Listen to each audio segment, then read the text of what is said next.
The raid of John Brown at Harper's Ferry as I saw it ***** transcriber's notes. No corrections of typographical or other errors have been made to this text. On pages 6 and 7 of the original, a note was typed vertically in the margin. These notes have been treated as footnotes and an anchor has been added in the text. The letter that occurs at the end of the text was not bound into the original book. It was an insert included with the book and has been reproduced here. Click on the page number to see an image of the page. Photo of Captain John Brown. The raid of John Brown at Harper's Ferry as I saw it. By Rev. Samuel Vanderlip Leech, D.D. author of Ingersoll and the Bible. The Three Inebriates from West Virginia to Pompeii. 7 Elements in Successful Preaching etc. Published by the author. The DeSoto, Washington, D.C. 1909. Copyright by S. V. Leech, 1909. The Raid of John Brown at Harper's Ferry as I saw it. By Rev. Samuel Vanderlip Leech, D.D. The town of Harper's Ferry is located in Jefferson County, West Virginia. Lucerne, in Switzerland, does not excel it in romantic grandeur of situation. On its northern front the Potomac sweeps along to pass the national capital, and the tomb of Washington, in its silent flow towards the sea. On its eastern side the Shenandoah hurries to empty its waters into the Potomac, that in perpetual wedlock they may greet the stormy Atlantic. Across the Potomac the Maryland heights stand out as the tall sentinels of nature. Beyond the Shenandoah are the Blue Ridge Mountains, fringing the westward boundary of Loudoun County, Virginia. Between these rivers, and nestling inside of their very confluence, reposes Harper's Ferry. Back of its hills lies the famous Shenandoah Valley, celebrated for its natural scenery, its historic battles and Sheridan's Ride. At Harper's Ferry the United States authorities early located an arsenal and an armory. Before the Civil War, the Baltimore Conference of the Methodist Episcopal Church was constituted of 5 extensive districts in Virginia, stretching from Alexandria to Louisburg, and 2 great districts north of the Potomac, including the cities of Washington and Baltimore. The first 3 years of my ministerial life I spent on Shepherdstown, West Loudoun and Hillsborough circuits, being then all in Virginia.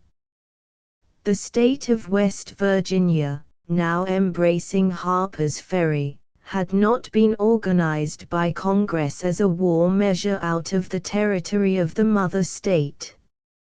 Our Methodist Episcopal Church was theoretically an anti-slavery organization, but our Virginia and Maryland members held thousands of inherited and many purchased slaves. These were generally well cared for and contented. Being close to the free soil of Pennsylvania, they could have gotten there in a night had they wished to escape bondage, and then they could have easily reached Canada by that northern aid, called the Underground Railroad. On the Sunday night when John Brown and his men invaded Virginia, I slept within a half-mile of Harper's Ferry. That day I inaugurated revival services at my westward appointment called Ebenezer in Loudoun County, 2 miles from Harper's Ferry. I was 22 years of age. 3 months before this raid, Captain John Brown with 2 of his sons, Owen and Oliver, and Jeremiah G. Anderson, calling themselves Isaac Smith and Sons, rented a small farm on the Maryland side of the Potomac 4 miles from Harper's Ferry. It was known as the Booth Kennedy Place. They also carried on across the mountains at Chambersburg, Pennsylvania, a small hardware store managed by John H. Kijai. It was a depot for the munitions of war to be hauled to their Maryland farm. Another of Brown's men, John E. Cook, sold maps in the vicinity. He was a relative of Governor Willard of Indiana, who secured the services of Honorable Daniel W. Voorhees, Attorney General of Indiana, to defend Cook at his after-trial in Virginia. It was a time of profound national peace. Brown and his men represented themselves as geologists, miners and speculators. They had a mule and wagon with which to haul their boxes from Chambersburg. A wealthy merchant of Boston, Mr. George Luther Stearns, chairman of the Massachusetts Aid Society, had financed Brown's Kansas border warfare work, as well as his approaching Harper's Ferry raid. Other Northern friends assisted. Brown had completed his preparations and collected his 21 helpers early in October, 1859. He had hidden in an old log cabin on the place 200 Sharps rifles, 13,000 rifle cartridges, 950 long iron pikes, 200 revolving pistols, 100,000 pistol caps, 40,000 percussion caps, 250 pounds of powder, 12 reams of cartridge paper and other warlike materials. He organized his 22 men, himself included, into a military provisional government to superintend the possible uprising of the slaves of Virginia. 13 of these men had engaged in border warfare in Kansas, in a successful effort to prevent Kansas from becoming a slave state.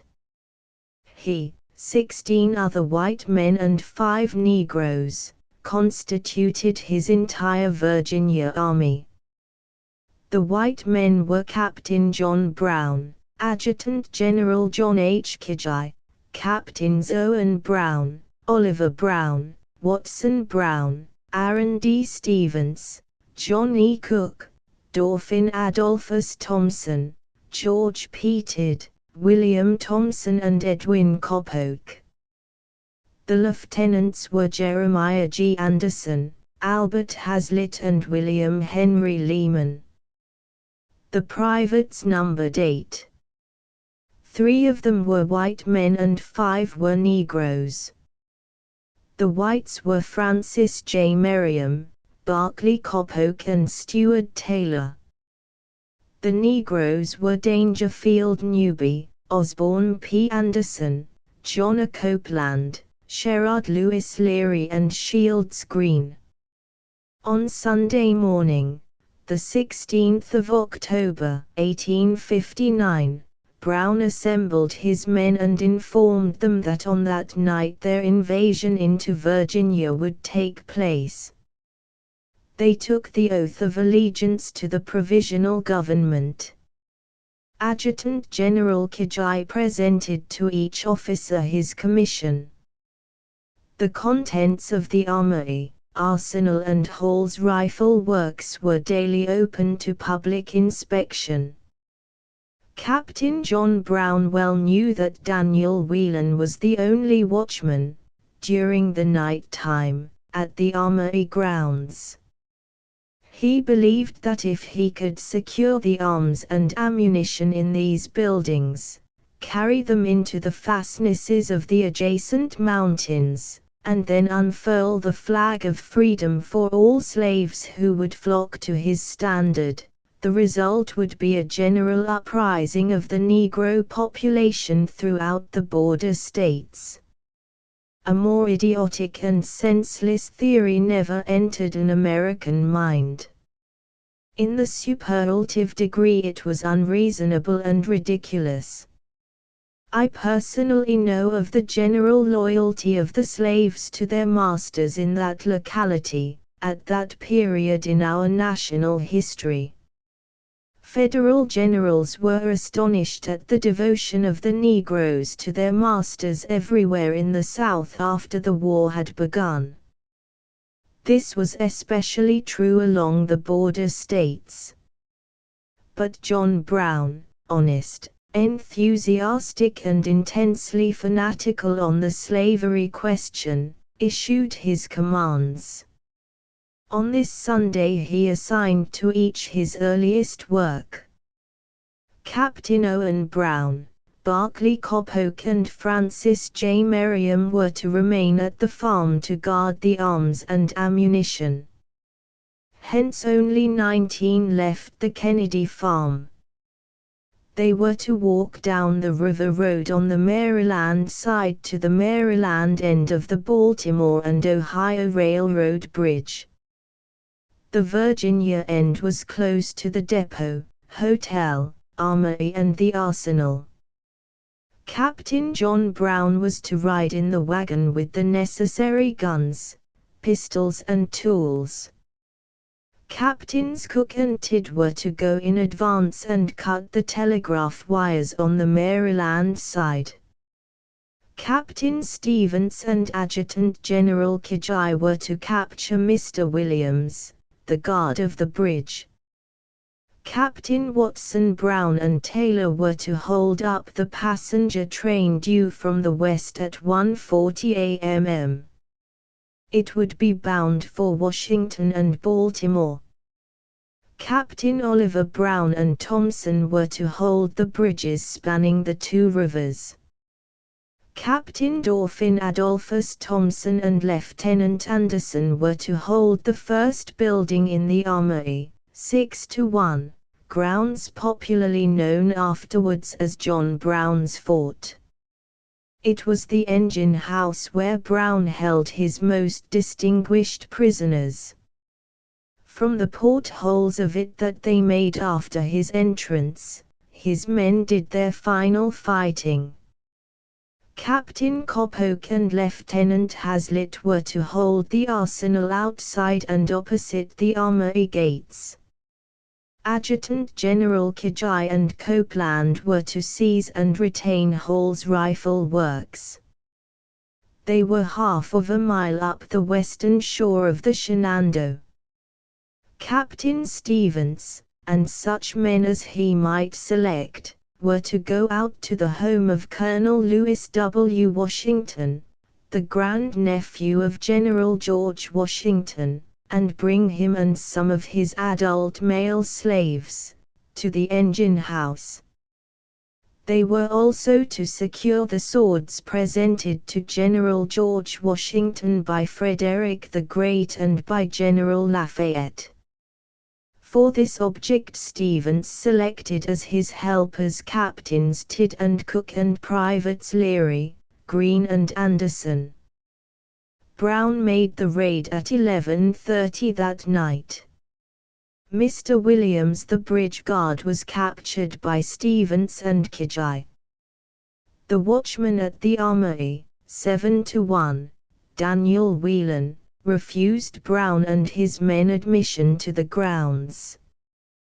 They broke the locks with tools, captured Whelan, and took possession of the armory and also of the arsenal outside.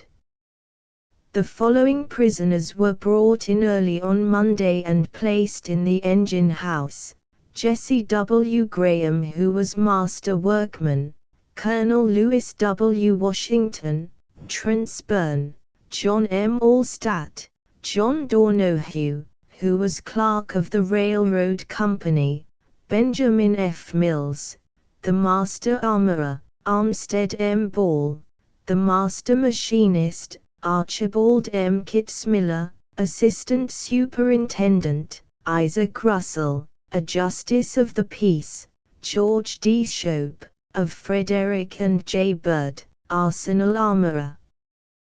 The white prisoners were to be held as hostages and the blacks were to be armed and placed in Brown's army. Cook and Tidd evidently mistrusted their surroundings. During the night they made their way back to the farm and hastily escaped into Pennsylvania. Captain Watson Brown and Taylor held up the train bound for Baltimore, detaining it for 3 hours. The colored porter of the depot, Shepard Hayward, went out on the bridge to hunt for Williams. He was brutally shot by one of Brown's bridge guards. Hayward managed to crawl to the baggage room where he died at noon on Monday. Dr. John Starry dressed his wounds and ministered to his every want. The physician was under the impression that a band of train robbers had captured the depot. He told this to Mr. Kitzmiller before Kitzmiller's imprisonment. Captain E. P. Dangerfield, clerk to the paymaster, entered the grounds and was hustled into the engine house quite early in the morning. Numerous arriving workmen were imprisoned in an adjoining building. Colonel Washington said that fully 60 men were imprisoned by 8 o'clock on Monday morning. The citizens were hearing of the situation. Newby and Green, Negroes, were stationed at the junction of High and Shenandoah streets. Newby shot at and killed Captain George W. Turner, a graduate of West Point. Green shot and killed Mr. Thomas Bowerly, a grocer. Dr. Claggett attended Bowerly, who also soon died. After the mulatto had shot Turner, a man named Bogert entered the residence of Mrs. Stevenson by a rear door. Having no bullet, he put a large nail into his gun, went upstairs and shot Newby, the nail cutting his throat from ear to ear. He was also shot in the stomach by someone else. I saw him die, in great agony, with an infuriated crowd around him. About 10 o'clock in the morning, armed citizens crossed the Potomac and Shenandoah rivers to prevent the escape by the bridges, or by water, of any of the raiders. Some walked down the Maryland River Road and wounded Captain Oliver Brown on the bridge. He reached the engine house but soon died beside his father. Citizens seized the uninjured prisoner, Captain Thompson, and put him under guard at the Galt Hotel. Captain Stevens tried to reach the hotel to propose, as he stated, terms of surrender. George Chambers wounded him, and then assisted him into the Galt Hotel, where his wounds were dressed.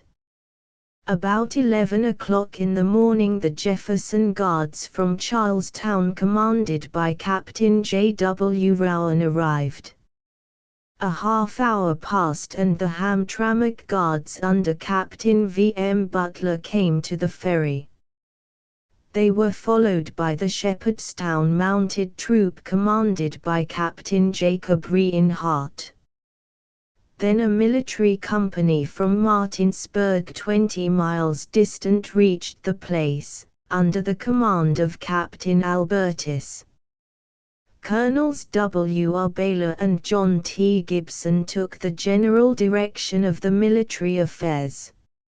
Some soldiers crossed the Shenandoah along with armed citizens to intercept the 4 raiders Kagi, Leary, Lehman and Copeland, when they should be driven out of Hall's Rifle Works.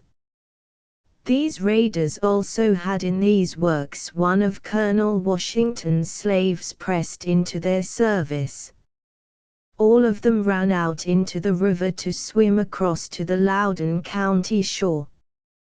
All were shot to death in the river with the exception of Copeland.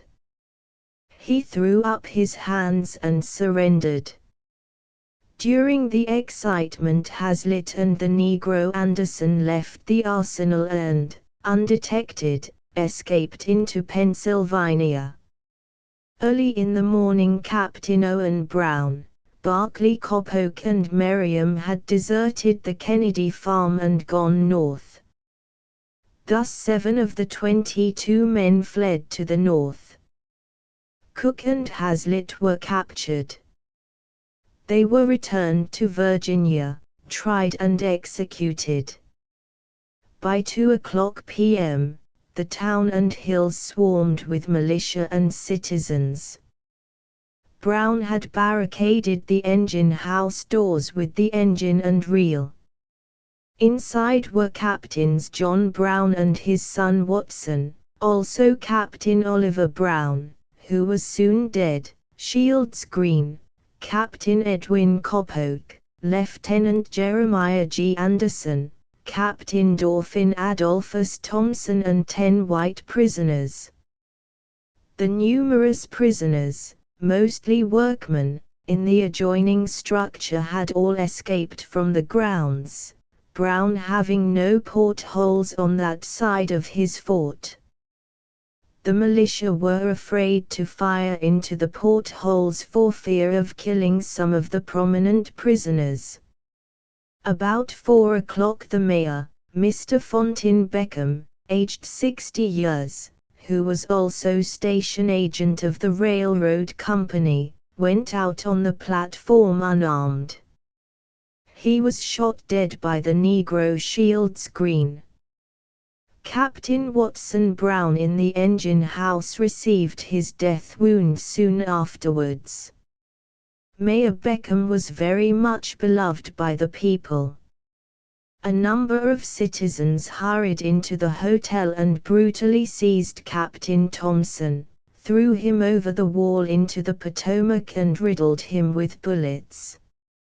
Mrs. Falk of the hotel, and her colored porter, went to the platform and brought in the dead body of the mayor.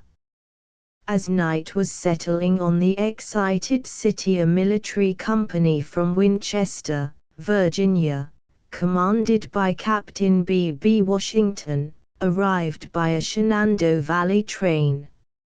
Shortly thereafter, a Baltimore and Ohio Railroad train brought several companies of soldiers from Frederick, Maryland. They were commanded by Colonel Shriver. Soon several independent companies from Baltimore, accompanied by the 2nd Light Brigade, arrived under the general command of General Charles C. Edgerton. Colonel Robert E. Lee of the United States Army overtook these troops at Sandy Hook, a mile and a half below the ferry on the Maryland side. He had come from Washington with several companies of Marines. He was accompanied by Lieutenant J. E. B. Stuart, afterwards a famous Confederate cavalry general, also by Major Russell and by Lieutenant Israel Green, who died several months ago in the West. All were regular Army officers. Colonel Lee regarded it as unwise to attack the engine house that night, fearing that Colonel Lewis W. Washington or other prisoners might be killed. Early in the morning he sent Lieutenant J. E. B. Stuart, who had once held Brown as a prisoner in Kansas, to demand an immediate and unconditional surrender. Brown refused to trust himself and men to the United States officers. About this time Colonel Robert E. Lee got within range of Captain Coppock's rifle. Prisoners said that Mr. Graham knocked the muzzle aside. Lee's life was saved. Had he been then killed, who knows that the battles of Antietam, Gettysburg, and the final conflicts north of the Appomattox would have ever been fought. On the Confederate side no abler general or more magnificent man, ever sat on a saddle than Robert E. Lee. He was the son of Light Horse Harry Lee, a brave Major General of the Revolutionary War. He was the father of William Henry Fitzhugh Lee, who became a Major General of the Confederate Forces of Virginia, at a later date. General Robert E. Lee made a brilliant record in the Mexican War as Chief Engineer of the United States Army. After surrendering his decimated army to General Ulysses S. Grant, at Appomattox, he accepted the political situation with dignity. He became president of the Washington University at Lexington, Virginia. The South lavished on him every possible honor. During the late summer, the Virginia legislature placed in the National Hall of Fame, at the United States Capitol, 2 fine statues of 2 representative men of their state. One was the statue of General George Washington, the other that of General Robert E. Lee. By the advice of Colonel Lewis W. Washington, all of Brown's prisoners mounted the fire engine and the real carriage and lifted up their hands when the attack began. 3 Marines undertook to batter down the doors with heavy sledgehammers. They were not successful. Then 12 Marines struck the doors with the end of a strong ladder. They opened. Lieutenant Greene entered first of all amidst a shower of bullets. Discovering Brown reloading his rifle, he sprang on him with his sword and cut his head and stomach. The raider Captain Anderson rose to shoot Greene. A Marine named Luke Quinn ran his bayonet through him. Another raider shot Luke Quinn, who soon died. 2 other Marines were wounded. I saw Captains Anderson and Watson Brown as they lay dying on the grass after their capture. The dead body of Captain Oliver Brown lay beside them. Captain Watson Brown had been dying for 16 hours. Captain John Brown, bleeding profusely, and Captain Stevens from the hotel, were carried into the paymaster's office. Brown's long grey beard was stained with wet blood. He was bareheaded. His shirt and trousers were grey in color. His trousers were tucked into the top of his boots. Captain Coppoke and the Negro Greene were also taken prisoners. They were not wounded. As Brown lay on the floor of the paymaster's office, he was very cool and courageous. Governor Henry A. Wise, United States Senator J. M. Mason of Virginia, and Honorable Clement L. Vallandigham of Ohio plied him with many questions. To all he gave intelligent and fearless replies. He refused to involve his northern financiers and advisers. He took the entire responsibility on himself. He told Governor Wise that he, Brown, was simply an instrument in the hands of Providence. He said to some newspaper correspondents and others, "I wish to say that you had better, all you people of the South, prepare for a settlement of this question. You may dispose of me very easily. I am nearly disposed of now. But this question is yet to be settled, this Negro question I mean. The end is not yet." Before 13 months had passed, one of the greatest Americans of any century, Abraham Lincoln, had been elected President of the United States. The Republican Party was for the first time dominating national affairs and, soon thereafter, the Civil War was begun, which culminated in the physical freedom of every slave in this republic. On Wednesday, Captains John Brown, Stevens and Coppoke, along with Copeland and Green, were removed to the county jail at Charlestown, 10 miles south of Harper's Ferry.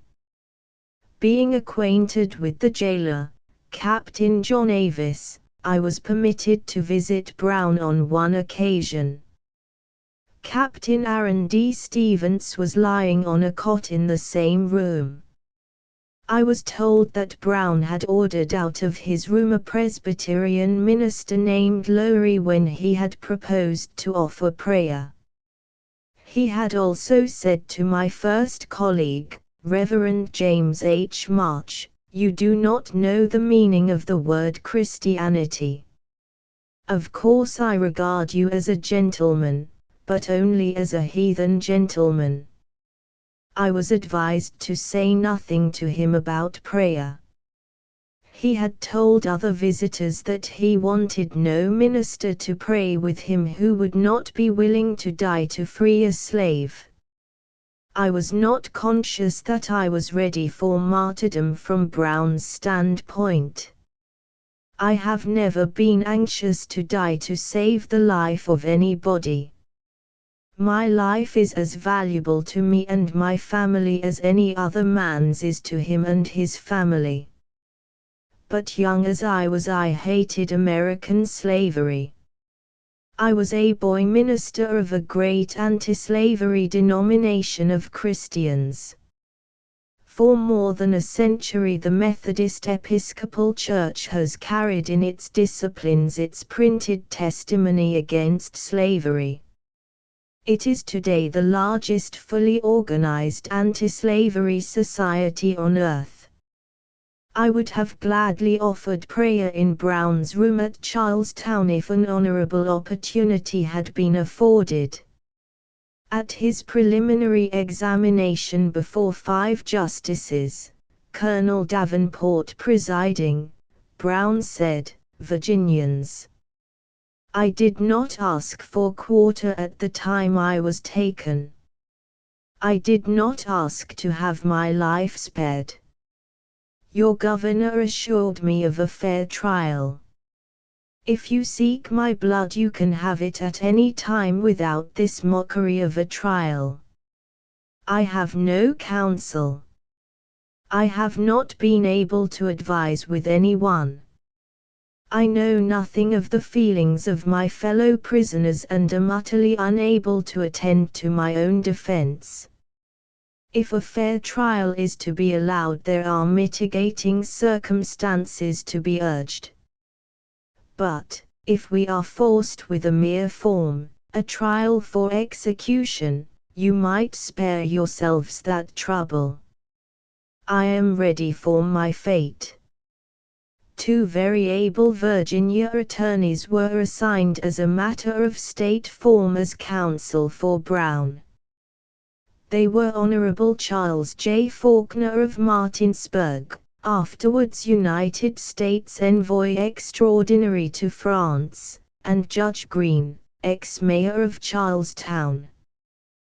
The county grand jury indicted Brown on 3 separate charges. First, conspiracy with slaves for purposes of insurrection. Second, treason against the Commonwealth of Virginia. Third, murder in the first degree. Mr. Faulkner withdrew from the case and Mr. Lawson Botts took his place.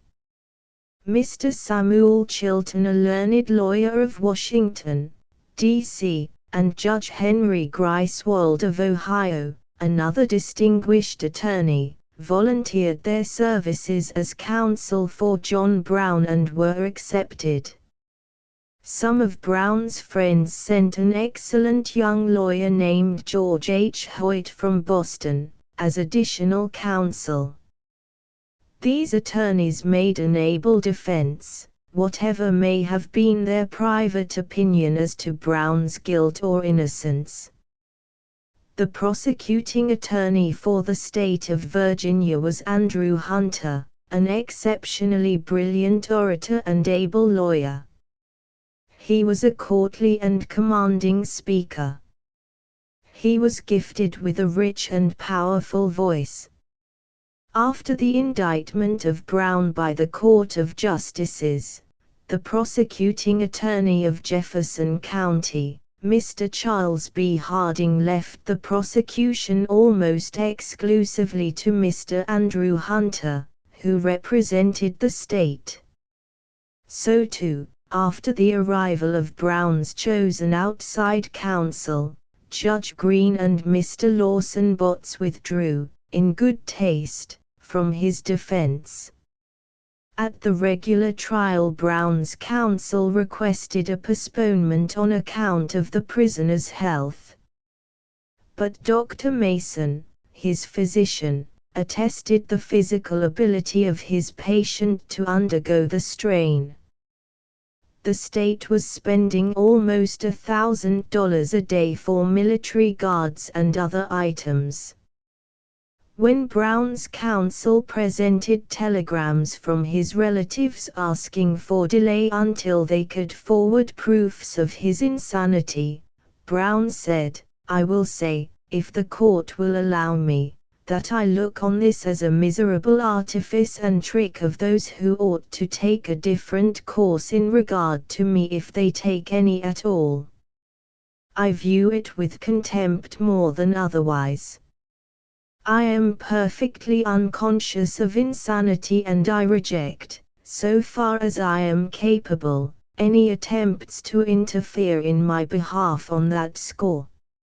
On the last day of the trial, the 31st of October, after 6 hours of argument by Hunter, Chilton and Greifswald, the jury delivered the following verdict: guilty of treason, and of conspiring and advising with slaves and others to rebel, and of murder in the first degree. On Wednesday, November the 2nd, he was brought into court to receive his sentence. The county clerk, Robert H. Brown, asked, "Have you anything to say why sentence should not be passed on you?" Brown, leaning on a cane, slowly arose from his chair and with plaintive emphasis addressed Judge Parker as follows: "I have, may it please the court, a few words to say. In the first place, I deny everything but what I have all along admitted, the design on my part to free the slaves. I certainly intended to have made a clean thing of that matter, as I did last winter when I went into Missouri and took slaves without the snapping of a gun on either side, moved them through the country and finally left them in Canada. I designed to have done the same thing again on a larger scale. That was all I intended. I never did intend murder or treason, or the destruction of property, or to excite or incite slaves to rebellion or to make insurrection. I have another objection, and that is that it is unjust that I should suffer such a penalty. Had I interfered in the manner which I admit, and which I admit has been fairly proved, for I admire the truthfulness and candor of the greater portion of the witnesses who have testified in this case, had I so interfered in behalf of the rich, the powerful, the intelligent, the so-called great, or in behalf of any of their friends, either father, mother, sister, brother, wife or children, or any of that class, and suffered and sacrificed what I have in this interference, it would have been all right, and every man in this court would have deemed it an act worthy of reward rather than punishment. This court acknowledges, as I suppose, the validity of the law of God. I see a book kissed here which I suppose is the Bible, or at least the New Testament. That teaches me that all things, Whatsoever I would that men should do to me I should do even unto them.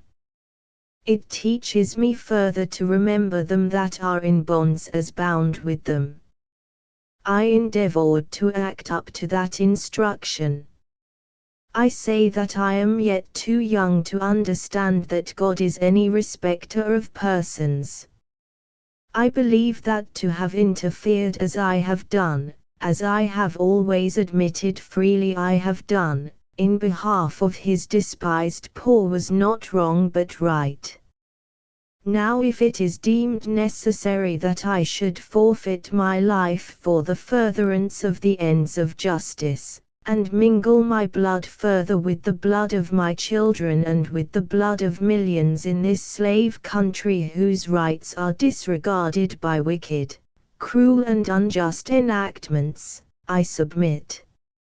So let it be done. Let me say one word further. I feel entirely satisfied with the treatment I have received on my trial. Considering all the circumstances, it has been more generous than I expected. But I feel no consciousness of guilt. I never had any design against the life of any person, nor any disposition to commit treason or excite slaves to rebellion or make any general insurrection. I never encouraged any man to do so but always discouraged any idea of the kind. Let me say a word in regard to the statements made by some of those connected with me.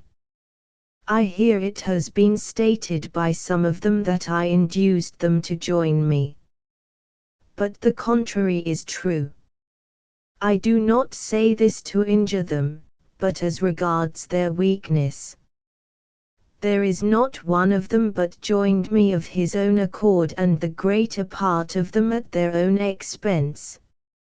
A number of them I never saw, and never had a word of conversation with, till the day they came to me, and that was for the purpose I have stated. Now I am done. Brown's statement was not exactly sustained by the facts. Why had he collected the Sharps rifles, the pikes, the kegs of powder, many thousands of caps and much warlike material at the Kennedy farm? Why did he and other armed men break into the United States Armory and Arsenal, make portholes in the engine house, shoot and kill citizens and surround their own imprisoned persons with prominent men as hostages? But everybody in the courthouse believed the old man when he said that he did everything with a solitary motive, the liberation of the slaves. Judge Parker could, under his oath, do nothing else than to sentence him to be hung. He fixed the date for Friday, the 2nd of December. Brown's counsel appealed to the Supreme Court of Virginia. Its 5 judges unanimously sustained the action of the Jefferson County Court. Brown was hung on the bright and beautiful morning of the 2nd of December at 11:15 o'clock. At his request Andrew Hunter wrote his will. He then visited his fellow prisoners who were all executed at a later date.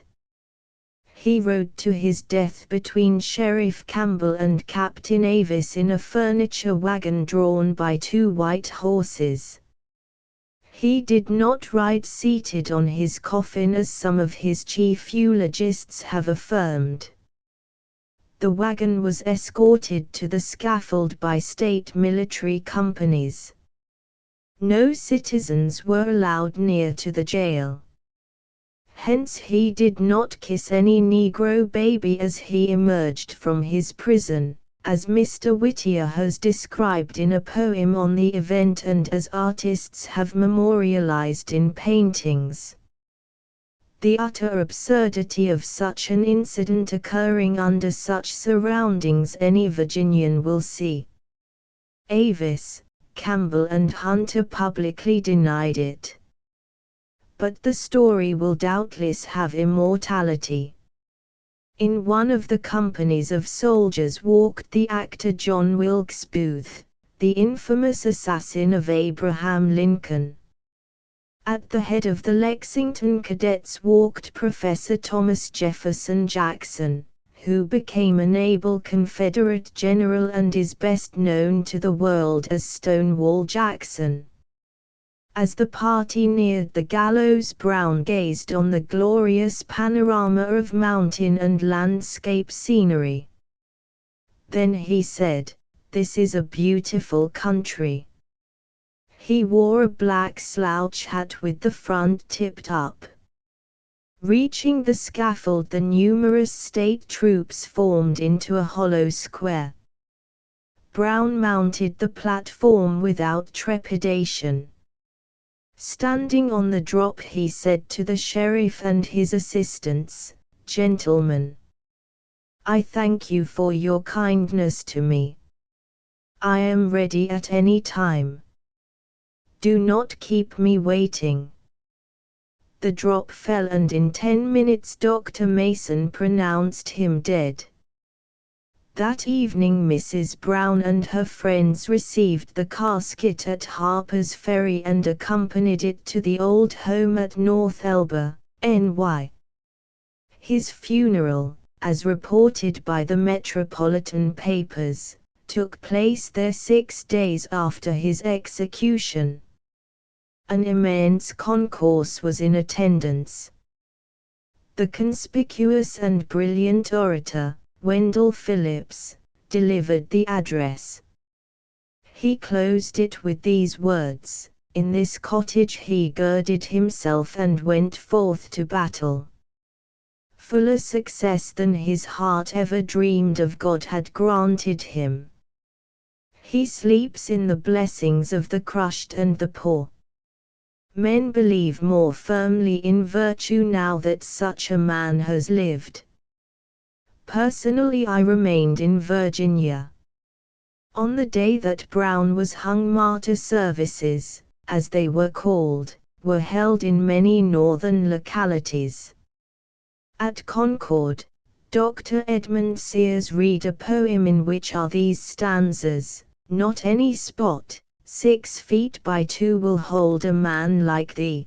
John Brown will tramp the shaking earth from Blue Ridge to the sea till the strong angel comes at length and opes each dungeon door, and God's great charter holds and waves o'er all the humble poor. And then the humble poor may come in that far distant day, and from the felon's nameless grave will brush the leaves away, and grey old men will point the spot beneath the pine tree's shade, as children ask with streaming eyes where old John Brown was laid." Before he was executed, many threatening communications were received by the Virginia State and Jefferson County officers. Large numbers of E.C. Stidman's poem, entitled John Brown of Osawatomie, were scattered about Charlestown. One stanza reads as follows, "But Virginians, don't do it, for I tell you that the flagon, filled with blood of old Brown's offspring, was first poured by Southern hands, and each drop from old Brown's life veins, like the red gore of the dragon, may spring up, a vengeful fury, hissing through your slave-worn lands, and old Brown, Osawatomie Brown, may trouble you more than ever, when you've nailed his coffin down." Whether they be from the North or the South, fair-minded men, who are thoroughly conversant with the history of this raid, can hardly cherish any doubt concerning the turpitude of the invasion, the fairness of Brown's trial and the justice of his conviction and execution. He fell under the direction of a misguided conscience. The noble endowment that philosophers call conscience, that gives its verdicts as to the moral merit or demerit of actions and affections, was strangely warped in Brown's intense and brave character. The possession of this faculty of conscience is the massive foundation of all human responsibility.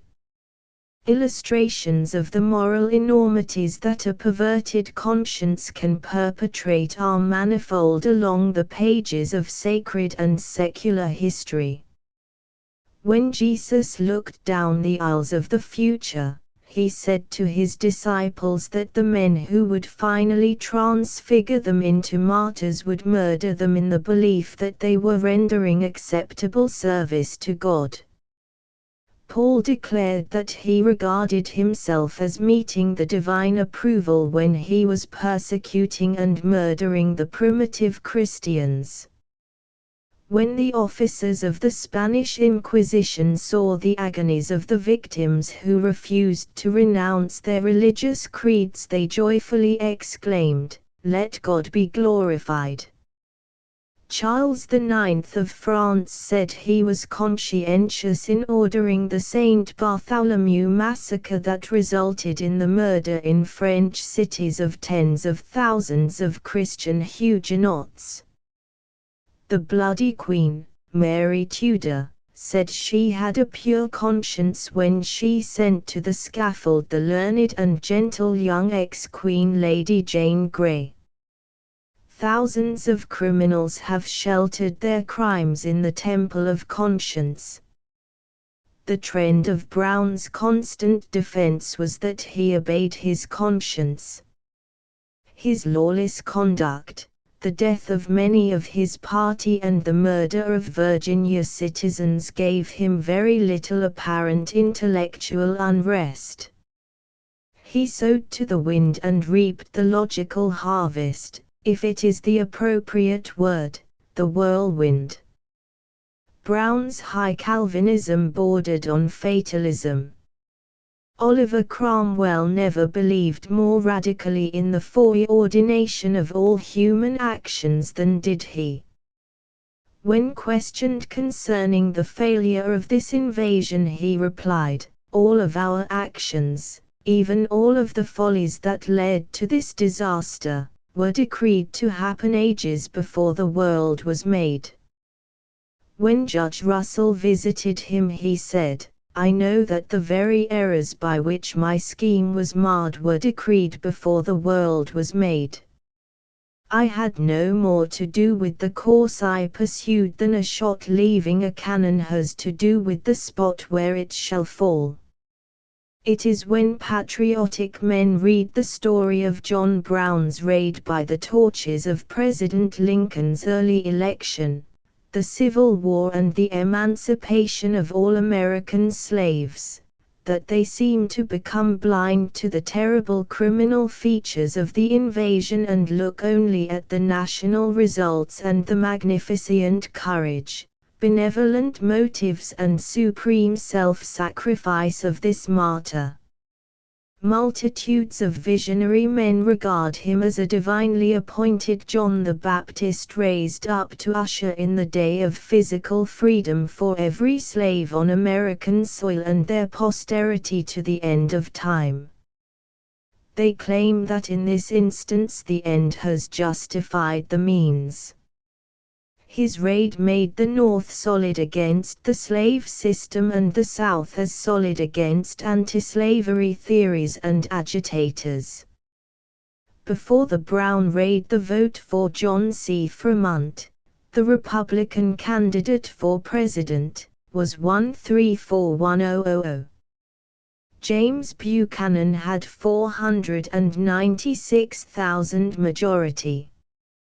The year after the raid, Abraham Lincoln received 1886000 votes for president and had 491,000 majority over Stephen Douglas, when the South voted for another Democrat.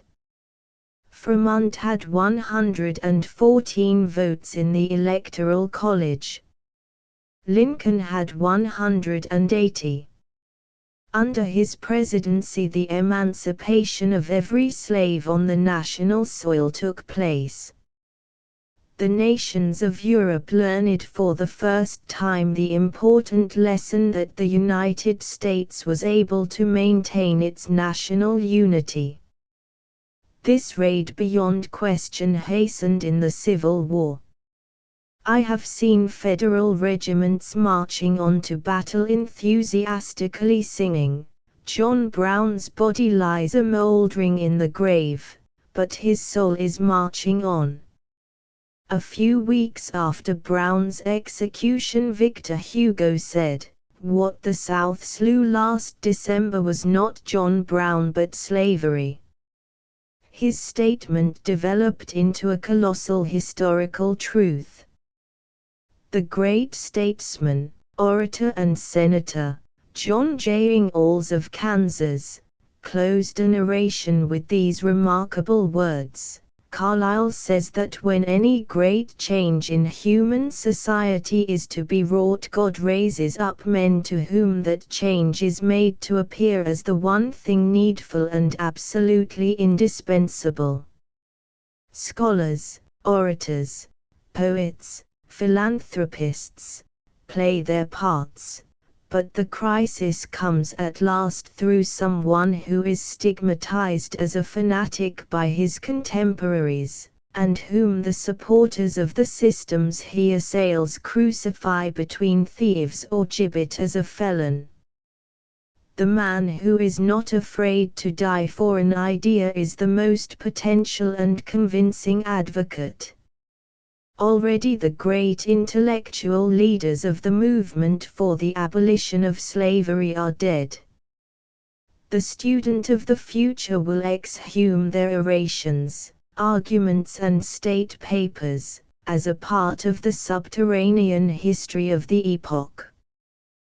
The antiquarian will dig up their remains from the alluvial drift of the period, and construe their relations to the great events in which they were actors.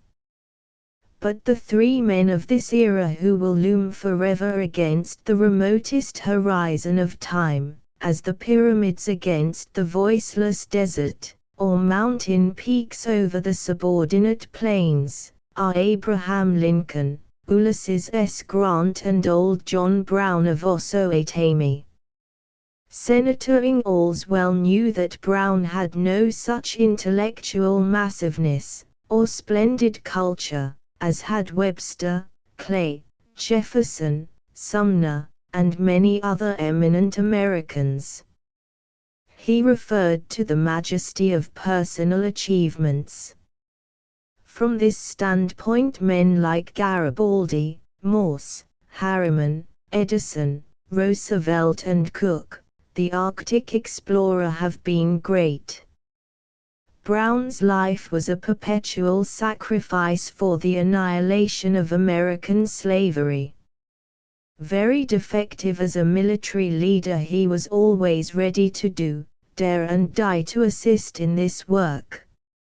Even today tens of thousands of educated men regard him as a monomaniac concerning the abolition of slavery. For many years, in the state of Kansas, he had permitted his own life, and the life of each of his sons, to be in continual peril that they might assist in placing Kansas in the constellation of free states. Men like Gerrit Smith and John L. Stearns financed his schemes from their wealth. Men like Henry Ward Beecher, Ralph Waldo Emerson, George B. Cheever, William Lloyd Garrison, Wendell Phillips and Theodore Parker, delivered eulogies on Brown after he had been hung. They most eloquently denounced slavery from pulpits and platforms, but they lived in the limelight of oratorical popularity and flourished amidst luxurious ease. To Brown's immortal credit be it said that he gave domestic security, his humble fortune, his perilous work, the lives of his cherished sons and his own blood and life for the anti-slavery opinions that were anchored in his soul. His prison letters to many friends are full of intrepidity, submission to the divine providence and heroic anticipations of immortal blessedness. 10 minutes before he left his jail cell for the gallows, he handed to a prison official a sheet of paper on which he had written these words: "I, John Brown, am quite certain that the crimes of this guilty land will never be purged away but with blood. I had, as I now think, vainly flattered myself that without very much bloodshed it might be done." His surpassing bravery and self-sacrificing candor profoundly impressed eminent Virginians. Governor Henry A. Wise said, "He is a bundle of the best nerves I ever saw, cut and thrust, and bleeding and in bonds. He is a man of clear head, of courage, fortitude and simple ingenuousness. He is cool, collected, indomitable, and it is but just to him to say that he was humane to his prisoners. He is a fanatic, but firm, and truthful and intelligent." Colonel Lewis W. Washington and Captain John E. P. Dangerfield bore testimony to his courage. Brown's wonderful moral heroism became resplendent after Judge Richard Parker had sentenced him to death. Many of his letters to his friends, collected and published by Mr. F. B. Sanford, would have done honor to the pen of Paul. He was exultant from the standpoint of a happy spiritual experience and triumphant as he gazed beyond this mortal life. In one of his last letters he wrote these words: "I sleep as peacefully as an infant, or if I am wakeful glorious thoughts come to me entertaining my mind. I do not believe I shall deny my Lord and Master, Jesus Christ, in this prison or on the scaffold. But I should do so if I denied my principles against slavery." Surely he must have been sincere as he faced eternity. As early as 1820 John Quincy Adams said of the overthrow of American slavery, "The object is vast in its compass, awful in its prospects and sublime and beautiful in its issues. A life devoted to it would be nobly spent or sacrificed." John Brown, along illegal and criminal lines, placed before the world such a life and death. He saw clearly what American statesmen of his period saw but dimly. Beyond all question he died as emphatically for the overthrow of slavery as Paul died for the honor of Christianity. 3 of his favorite books were the life stories of men of great achievements: The Life of Oliver Cromwell, The Life of Marco Bozzaris, and The Life of William Wallace. Some years ago, in an oration delivered at Harper's Ferry, the distinguished freedman and orator, the late Frederick Douglass, said, "If John Brown did not end the war that ended slavery, he did at least begin the war that ended slavery." If we look over the dates, places and men for which this honor is claimed, we shall find that not Carolina, but Virginia, not Fort Sumter, but Harper's Ferry and the United States Arsenal, not Major Anderson, but John Brown, began the war that ended American slavery and made this a free republic. Until this blow was struck, the prospect was dim, shadowy and uncertain. The irrepressible conflict was one of words, votes and compromises. When John Brown stretched forth his arm, the sky was cleared, the time for compromise was gone, the armed hosts stood face to face over the chasm of a broken union, and the clash of arms was at hand.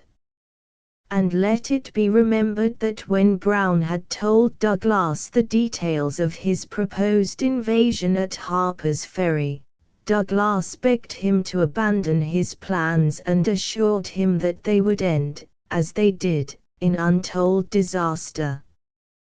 The chief authors who have written concerning John Brown and his invasion were not in Virginia during the 44 days intervening between the raid and his execution.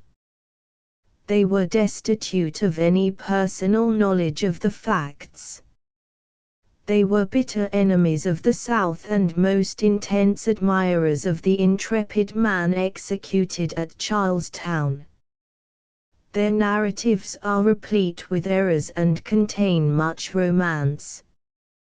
They are, generally, saturated with misrepresentation of the Virginia people and are burdened with eulogistic apologies for Brown's conduct in Virginia. Because I was on the ground and saw things as they occurred, because I have kept in touch with Brown literature, and because I am in love with the truth, I believe that my story is worthy of public confidence. I have known Virginians, personally, for over 50 years. My long career, as a minister of Christ, was begun among them. They have not deserved the traduction Brown's eulogists have heaped on them. His unfortunate execution was the logical result of his criminal and bloody raid. The Virginia people have been noble in chivalry, bounteous in hospitality, sublime in kindness of heart and life, and models of high social and moral purity. Spartacus led the way for the destruction of Roman slavery. John Brown performed a similar service for the American slaves. He mingled in his strange character fanaticism and courage, eccentricity and a prophetical insight into future events, a warped conscience and a sublime martyr heroism. But whether in safety or peril, at home or in prison, in battle or on the scaffold, this mysterious man intensely cherished the conviction that Joanna Baillie imded into poetry. The strength of man sinks in the hour of trial, but there doth live a power that for the battle girdeth the weak. Footnotes 6-1, for Armory Reed Arsenal. 7-1, for Armory Reed Arsenal. The DeSoto, Washington, D.C., the 18th of November, 1909. My dear Sir, there has just been issued a small volume copyrighted, entitled, The Raid of John Brown as I Saw It from the Pen of Reverend Samuel Vanderlip Leech, D.D., of Washington, D.C., who has been a Methodist Episcopal minister for 52 years. For this book the Maurice Engraving Company furnished the latest portrait of Captain John Brown. The edition is limited to 400 copies. They are not sold at any store. The object of the publication is to place on the shelves of libraries, colleges, universities and historical societies, from the Southern standpoint, an accurate narrative of the raid, and the events associated with it. I was 22 years of age, was preaching close to Harper's Ferry, saw the fighting and capture and visited Brown in his prison. I was a witness of the events of the 44 days intervening between the raid and his execution. His partisan biographers were not in Virginia at that time. Their books contain historical errors and much romance. Their abuse of the Virginians is unfair. I am a Republican, and have steadily voted for Republican presidents. but I think the time has come when a truthful version of this famous raid should find a place in national literature. I think that you will agree with me. On receipt of a money order for 45 cents, I will mail to you a post-paid copy of this small volume. With respect, S.V. Leech. ****** End of the Project Gutenberg ebook. The Raid of John Brown at Harper's Ferry as I saw it. Updated editions will replace the previous one, the old editions will be renamed. Creating the works from print editions not protected by U.S. copyright law means that no one owns a United States copyright in these works, so the Foundation, and you, can copy and distribute it in the United States without permission and without paying copyright royalties. Special rules, set forth in the general terms of use part of this license, apply to copying and distributing Project Gutenberg trademark symbol electronic works to protect the Project Gutenberg trademark symbol concept and trademark. Project Gutenberg is a registered trademark, and may not be used if you charge for an ebook, except by following the terms of the trademark license, including paying royalties for use of the Project Gutenberg trademark. If you do not charge anything for copies of this ebook, complying with the trademark license is very easy.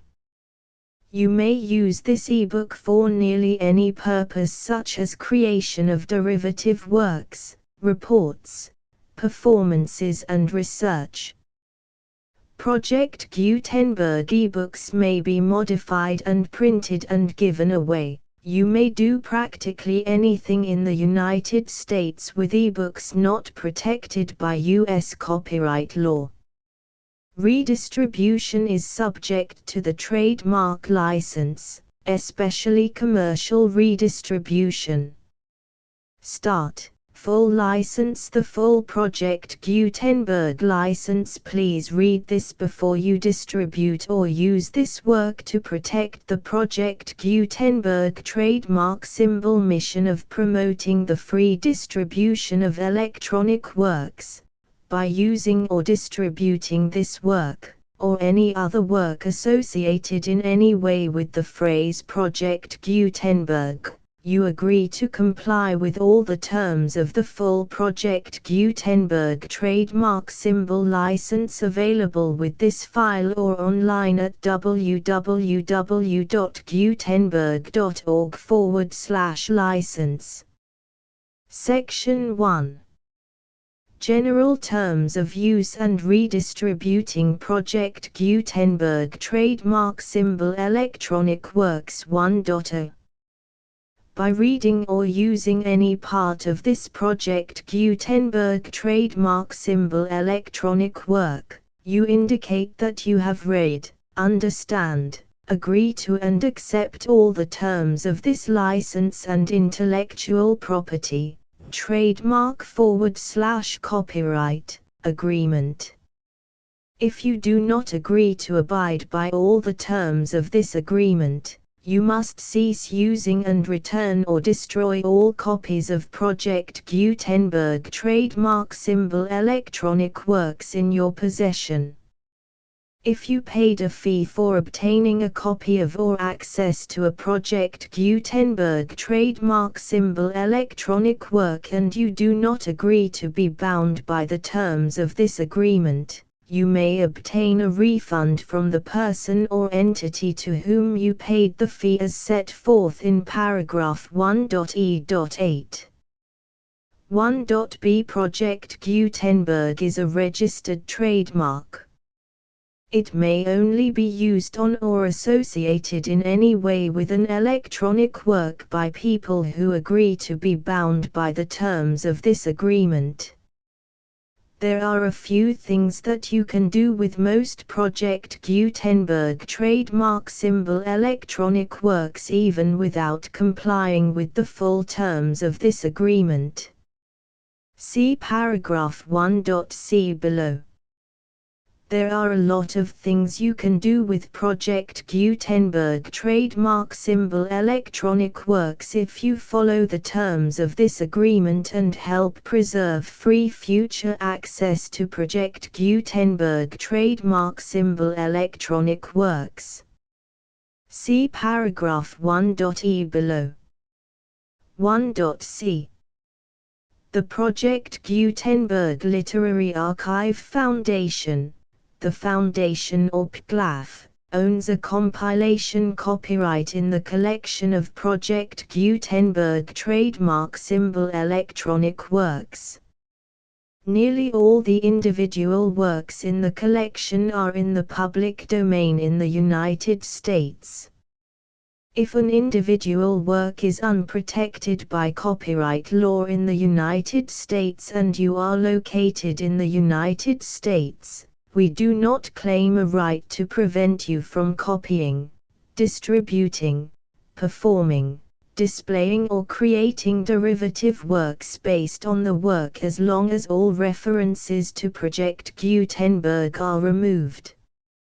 Of course, we hope that you will support the Project Gutenberg trademark symbol mission of promoting free access to electronic works by freely sharing Project Gutenberg trademark symbol works in compliance with the terms of this agreement for keeping the Project Gutenberg trademark symbol name associated with the work. You can easily comply with the terms of this agreement by keeping this work in the same format with its attached full Project Gutenberg trademark symbol license when you share it without charge with others. 1.d. The copyright laws of the place where you are located also govern what you can do with this work. Copyright laws in most countries are in a constant state of change. If you are outside the United States, check the laws of your country in addition to the terms of this agreement before downloading, copying, displaying, performing, distributing or creating derivative works based on this work or any other Project Gutenberg trademark symbol work. The Foundation makes no representations concerning the copyright status of any work in any country other than the United States. 1.e Unless you have removed all references to Project Gutenberg. 1.e.1. The following sentence, with active links to, or other immediate access to, the full Project Gutenberg trademark symbol license must appear prominently whenever any copy of a Project Gutenberg trademark symbol work, any work on which the phrase Project Gutenberg appears, or with which the phrase Project Gutenberg is associated, is accessed, displayed, performed, viewed, copied or distributed. This ebook is for the use of anyone anywhere in the United States and most other parts of the world at no cost and with almost no restrictions whatsoever. You may copy it, give it away or reuse it under the terms of the Project Gutenberg license included with this ebook or online at www.gutenberg.org. If you are not located in the United States, you will have to check the laws of the country where you are located before using this ebook. 1.e.2. If an individual Project Gutenberg trademark symbol electronic work is derived from texts not protected by U.S. copyright law, does not contain a notice indicating that it is posted with permission of the copyright holder, the work can be copied and distributed to anyone in the United States without paying any fees or charges. If you are redistributing or providing access to a work with the phrase Project Gutenberg associated with or appearing on the work, you must comply either with the requirements of paragraphs 1.e.1 through 1.e.7 or obtain permission for the use of the work and the Project Gutenberg trademark symbol trademark as set forth in paragraphs 1.e.8 or 1.e.9. 1.e.3. If an individual Project Gutenberg trademark symbol electronic work is posted with the permission of the copyright holder, your use and distribution must comply with both paragraphs 1.e.1 through 1.e.7 and any additional terms imposed by the copyright holder. Additional terms will be linked to the Project Gutenberg trademark symbol license for all works posted with the permission of the copyright holder found at the beginning of this work. 1.e.4. Do not unlink or detach or remove the full Project Gutenberg trademark symbol license terms from this work, or any files containing a part of this work or any other work associated with Project Gutenberg trademark symbol. 1.e.5. Do not copy, display, perform, distribute or redistribute this electronic work, or any part of this electronic work, without prominently displaying the sentence set forth in paragraph 1.e.1 with active links or immediate access to the full terms of the Project Gutenberg trademark symbol license. 1.e.6. You may convert to and distribute this work in any binary, compressed, marked up, non-proprietary or proprietary form, including any word processing or hypertext form. However, if you provide access to or distribute copies of a Project Gutenberg trademark symbol work in a format other than plain vanilla ASCII or other format used in the official version posted on the official Project Gutenberg trademark symbol website, www.gutenberg.org, you must, at no additional cost, fee or expense to the user, provide a copy, a means of exporting a copy, or a means of obtaining a copy upon request, of the work in its original plain vanilla ASCII or other form.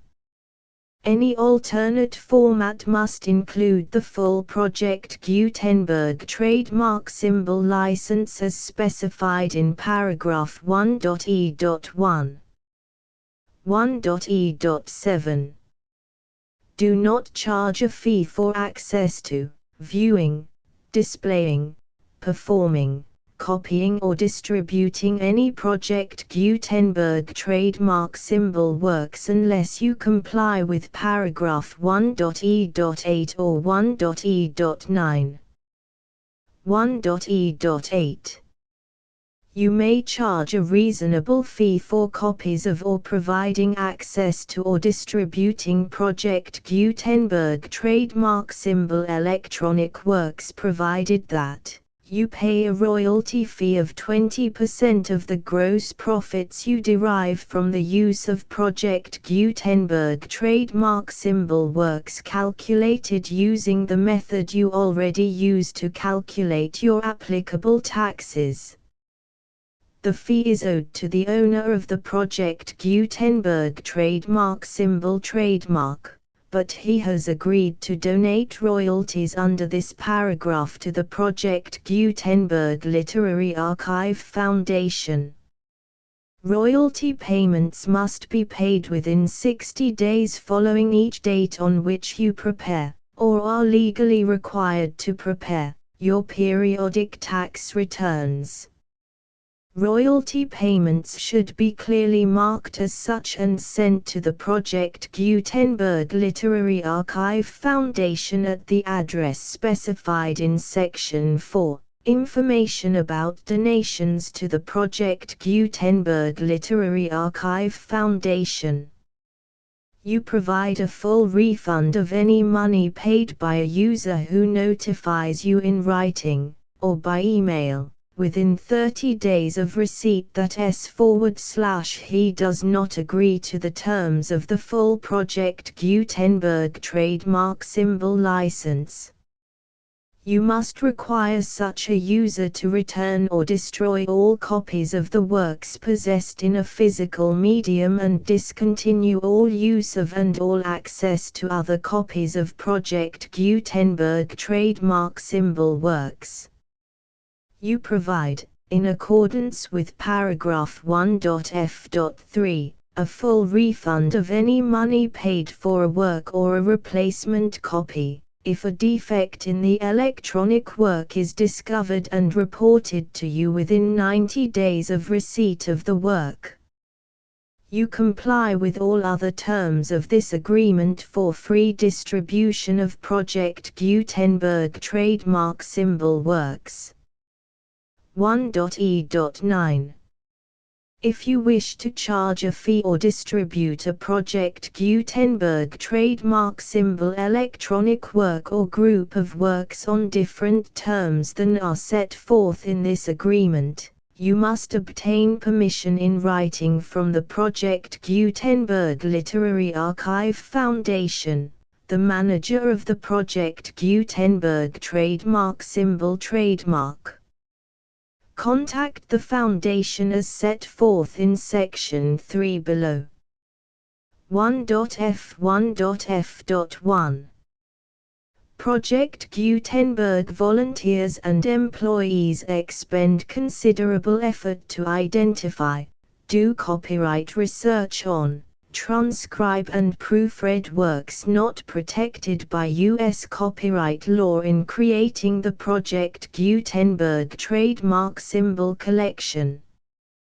Despite these efforts, Project Gutenberg trademark symbol electronic works, and the medium on which they may be stored, may contain defects such as, but not limited to, incomplete, inaccurate or corrupt data, transcription errors, a copyright or other intellectual property infringement, a defective or damaged disk or other medium, a computer virus, or computer codes that damage or cannot be read by your equipment.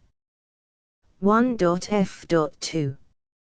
Limited warranty, disclaimer of damages, except for the right of replacement or refund described in paragraph 1.f.3, the Project Gutenberg Literary Archive Foundation, the owner of the Project Gutenberg trademark symbol trademark, and any other party distributing a Project Gutenberg trademark symbol electronic work under this agreement, disclaim all liability to you for damages, costs and expenses, including legal fees. You agree that you have no remedies for negligence, strict liability, breach of warranty or breach of contract except those provided in paragraph 1.f.3. You agree that the Foundation, the trademark owner, and any distributor under this agreement will not be liable to you for actual, direct, indirect, consequential, punitive or incidental damages even if you give notice of the possibility of such damage. 1.f.3. Limited right of replacement or refund. If you discover a defect in this electronic work within 90 days of receiving it, you can receive a refund of the money, if any, you paid for it by sending a written explanation to the person you received the work from. If you received the work on a physical medium, you must return the medium with your written explanation. The person or entity that provided you with the defective work may elect to provide a replacement copy in lieu of a refund. If you received the work electronically, the person or entity providing it to you may choose to give you a second opportunity to receive the work electronically in lieu of a refund. If the second copy is also defective, you may demand a refund in writing without further opportunities to fix the problem. 1.f.4 Except for the limited right of replacement or refund set forth in paragraph 1.f.3, this work is provided to you as is, with no other warranties of any kind, express or implied, including but not limited to warranties of merchantability or fitness for any purpose. 1.f.5 Some states do not allow disclaimers of certain implied warranties or the exclusion or limitation of certain types of damages. If any disclaimer or limitation set forth in this agreement violates the law of the state applicable to this agreement, the agreement shall be interpreted to make the maximum disclaimer or limitation permitted by the applicable state law. The invalidity or unenforceability of any provision of this agreement shall not void the remaining provisions. 1.f.6 Indemnity. You agree to indemnify and hold the foundation, the trademark owner, any agent or employee of the foundation, anyone providing copies of Project Gutenberg trademark symbol electronic works in accordance with this agreement, and any volunteers associated with the production, promotion and distribution of Project Gutenberg trademark symbol electronic works, harmless from all liability, costs and expenses, including legal fees, that arise directly or indirectly from any of the following which you do or cause to occur. A. Distribution of this or any Project Gutenberg trademark symbol work. B. Alteration, modification, or additions or deletions to any Project Gutenberg trademark symbol work, and c. Any defect you cause. Section 2. Information about the mission of Project Gutenberg trademark symbol. Project Gutenberg trademark symbol is synonymous with the free distribution of electronic works in formats readable by the widest variety of computers, including obsolete, old, middle-aged and new computers. It exists because of the efforts of hundreds of volunteers and donations from people in all walks of life. Volunteers and financial support to provide volunteers with the assistance they need are critical to reaching Project Gutenberg trademark symbol's goals and ensuring that the Project Gutenberg trademark symbol collection will remain freely available for generations to come. In 2001, the Project Gutenberg Literary Archive Foundation was created to provide a secure and permanent future for Project Gutenberg trademark symbol and future generations. To learn more about the Project Gutenberg Literary Archive Foundation and how your efforts and donations can help, see sections 3 and 4 and the Foundation information page at www.gutenberg.org. Section 3. Information about the Project Gutenberg Literary Archive Foundation. The Project Gutenberg Literary Archive Foundation is a non-profit 501(c)(3) educational corporation organized under the laws of the state of Mississippi and granted tax-exempt status by the Internal Revenue Service. The foundation's IN or Federal Tax Identification Number is 64-6221541. Contributions to the Project Gutenberg Literary Archive Foundation are tax-deductible to the full extent permitted by U.S. federal laws and your state's laws. The Foundation's business office is located at 809 North 1500 West, Salt Lake City, UT 84116, 801-596-1887.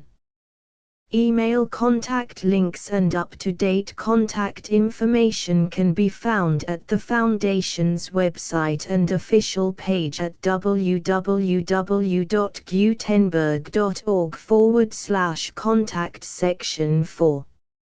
Information about donations to the Project Gutenberg Literary Archive Foundation. Project Gutenberg trademark symbol depends upon and cannot survive without widespread public support and donations to carry out its mission of increasing the number of public domain and licensed works that can be freely distributed in machine-readable form accessible by the widest array of equipment including outdated equipment.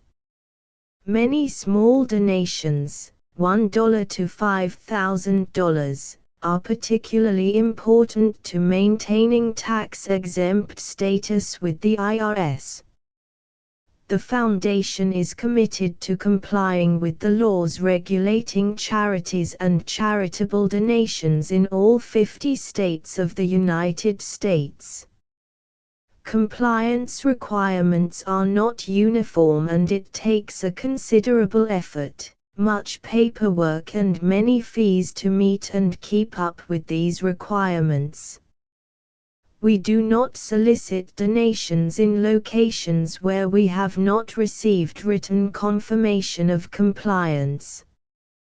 To send donations or determine the status of compliance for any particular state, visit www.gutenberg.org/donate. While we cannot and do not solicit contributions from states where we have not met the solicitation requirements, we know of no prohibition against accepting unsolicited donations from donors in such states who approach us with offers to donate. International donations are gratefully accepted, but we cannot make any statements concerning tax treatment of donations received from outside the United States. U.S. laws alone swamp our small staff.